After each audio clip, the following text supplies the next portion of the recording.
નીચે પૈકી કઈ સેવા સંચાલનાર્થી બાંધકામમાં સમાવેશ થાય છે? રેલવે.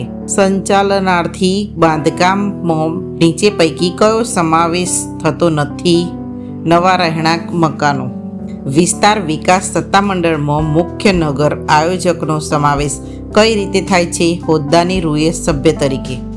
વિસ્તાર વિકાસ સત્તામંડળનો અધ્યક્ષ કોણ નિમે છે? રાજ્ય સરકાર. આયોજન સમિતિમાં સ્થાનિક સત્તામંડળ દ્વારા કેટલા સભ્યો નિમવામાં આવે છે? 6. વિસ્તાર વિકાસ સત્તામંડળે વિકાસ યોજનાનો મુસદ્દો કેટલા સમયમાં તૈયાર કરવો જોઈએ? 3 વર્ષ. વિકાસ યોજનાનો મુસદ્દો તૈયાર કરતી વખતે નકશાનો સ્કેલ ઓછામાં ઓછો કેટલો હોવો જોઈએ? 1 cm બરાબર 80 m. વિકાસ યોજનાનો મુસદ્દો તૈયાર કર્યા પછી કેટલા સમયની અંદર સૂચનો અને વાંધા માટે જાહેર કરવો જોઈએ?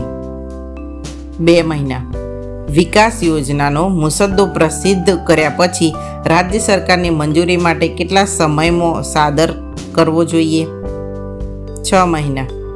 રાજ્ય સરકાર વિકાસ યોજનાનો મુસદ્દો સાદર કરવાની મુદત વધુમાં વધુ કેટલા સમય સુધી લંબાવી શકાય? 12 મહિના. વિકાસ યોજનામાં અનામત જમીન આખરી વિકાસ યોજના અમલમાં આવ્યા પછી કેટલા વર્ષમાં સંપાદિત કરવી જોઈએ? 10 વર્ષ. જો 10 વર્ષમાં જમીન સંપાદિત ન થાય તો જમીનના માલિક શું કરી શકે? સત્તામંડળને જમીન સંપાદન કરવા નોટિસ આપી શકે. જો વિકાસ કામ પરવાનગી વિના કરવામાં આવે તો મહત્તમ કેટલો દંડ થઈ શકે? 5,000 સુધીનો દંડ. ગુનો ચાલુ રહે તો દરરોજ કેટલો વધારાનો દંડ થઈ શકે? 100 રૂપિયા સુધીનો દંડ. કામચલાઉ અનધિકૃત વિકાસ દૂર કરવા માટે સમુચિત સત્તામંડળ કેટલા દિવસની અંદર બાંધકામ દૂર કરવાનો આદેશ આપી શકે? 15 દિવસ. સમુચિત સત્તામંડળના હિસાબોનું ઓડિટ કોણ કરે છે? Accountant general. રહેણાંક મકાનમાં દાખલ થવા માટે ઓછામાં ઓછા કેટલા કલાકની લેખિત નોટિસ આપવી જોઈએ? 24 કલાક.